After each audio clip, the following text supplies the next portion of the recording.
Welcome everyone back to my channel. Today, as you can tell, I'm back to the garage. We had a nice storm yesterday, nothing getting done outside. So as you can tell by the title, going back to basics, I am going to show you how to build a box, the tools you're going to need, and things to watch for while you're building. So let's get to it. As you can see in front of me right here, I have two tools. We've got the jigsaw and the skill saw. I'm going to show you why this jigsaw right here is a better option for beginners. And then I'm going to show you a bit about the skill saw. So what I want to show you about the jigsaw, guys, the jigsaw is a smaller tool, a lighter tool, and much more manageable when using. Let's take note of the blade on the jigsaw. It's much less dangerous, it's much more forgiving, and if you were to have an accident with it, I'm going to show you there's just one dangerous side of the jigsaw. Check this out.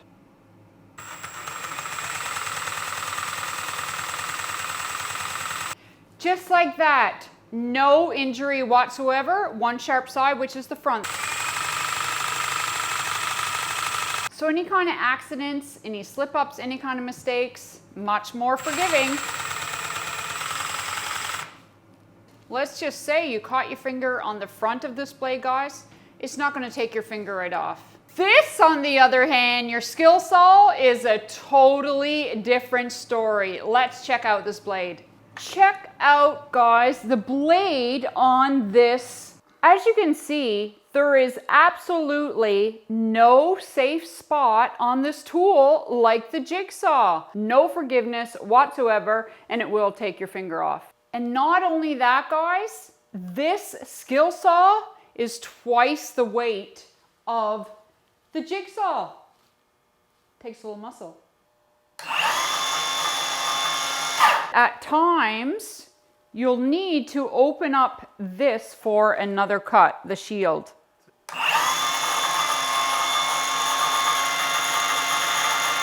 And now that I've showed you both of the tools, this is what I'm working with today. This is a video for beginners, so we're playing it safe today and using a jigsaw. So first things first. First of all, in my Milwaukee tool box here, I'm going to need my drill, my impact drill, and in the top drawer here, a measuring tape, pencil, and my square. Let's get started. All right, so as you can see right here, I have pine. This pine is 6 feet by 10 inches wide. Let me just show you this. 6 feet and 3/4 of an inch. The reason why there's a little more than the 6 foot in this board is for your cuts. When you make your cuts, you're gonna lose a small part of your wood. Happens every time. So I should mention the size of this box that I'm going to make, guys, is 2 feet by 4 feet. Now, if this was a 6 foot spot on, a 6 foot piece of board, if I were to make that cut to 2 feet, so the other part is 4 feet, it wouldn't be a 2 foot by 4 foot piece any longer. Now, the mistake that everybody makes is this. Here we are, we have our 2 foot side of the box that we need. We're going to measure 2 feet. No, because this board, the thickness of this board is 3/4 of an inch. Therefore, we need to subtract 1.5 inches. So normally, you would think this board is 2 feet. We need to subtract 1.5 inches, guys. That's what we need to do here. Don't make that mistake. 22.5. When we're putting it together, you'll see exactly how this totally makes sense. Now, guys, I want to mention for you newbies out there, once you get your measurement that you need, cut on the side that you're not wanting to use. Make sure, and in this case, we're going to cut on the right side because the measurement that we need is right where the line is. If I was to cut on that line, I am definitely going to be losing the measurement that I need, and it's not going to be accurate.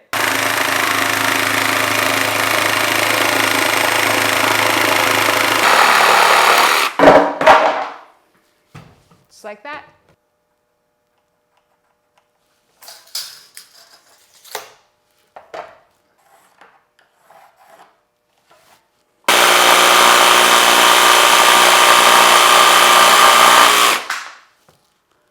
All right, so here's our 4-foot piece and our 2-foot, but there is 4 sides to a box. Time to cut 2 more. One thing I tried to do, guys, since this garage has been transformed, stay tuned for that video, is I like to keep things put back to where there's a special place. If you have a special place for your tools, it'll be easy to find. Another thing I'd like to do is just take the edges of the cut board, of the boards that I just cut, and just give them a little brush with the sandpaper so I don't have to worry about any kind of splinters. So unless you have your holes pre-drilled along these edges here, guys, your wood's gonna split. You have to pre-drill your holes. So I'm going to show you another trick, guys, for all you beginners out there. This is what I like to do so I know exactly where I should drill my holes. So this is the piece of wood, the width of the wood that I'm going to put here. So now that I have a line, I can easily gauge where I should pre-drill the holes.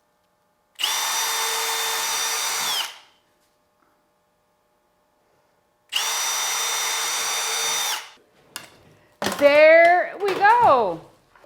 Here's another tip I'd like to give you. Make sure your screw is twice the size of your wood.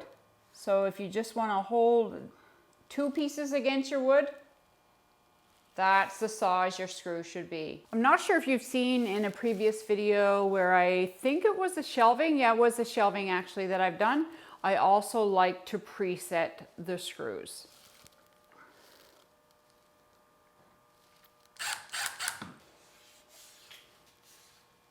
And the screws are just not through the bottom, but just enough in that'll do the trick and make it easier. The next step is to just line up your 2-foot and your 4-foot board. First one's always the trickiest. Here we go.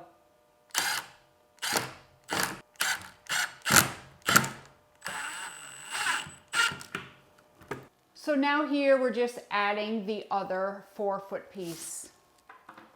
Screws are all preset. Just line up the boards on both sides. This is what I was trying to show you guys about the width of the board. Come take a look. There you have it. Your width is now 2 feet. Last side for the 4-sided box. Top 3 things, guys, not to forget. First thing is pre-drill your holes for your screws so you don't crack your wood. Make sure that the holes you're drilling are the same size as your screws so you don't split your wood.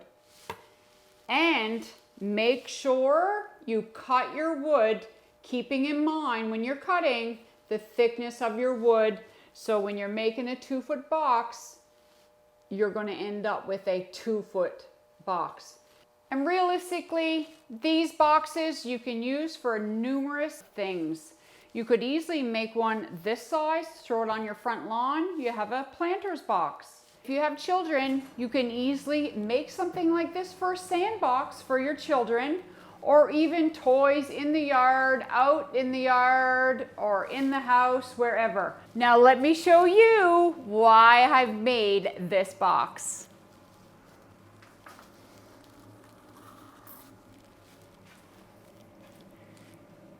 How cute are they? That's right. This will be their training box. So I'm going to line the bottom of it with a blanket on one half and the other half of the box there's going to be pee pads for these little guys. How cute are they? Little Maltese puppies. They need a little training box. So that's what I've made for them today. Thanks for joining me today, guys.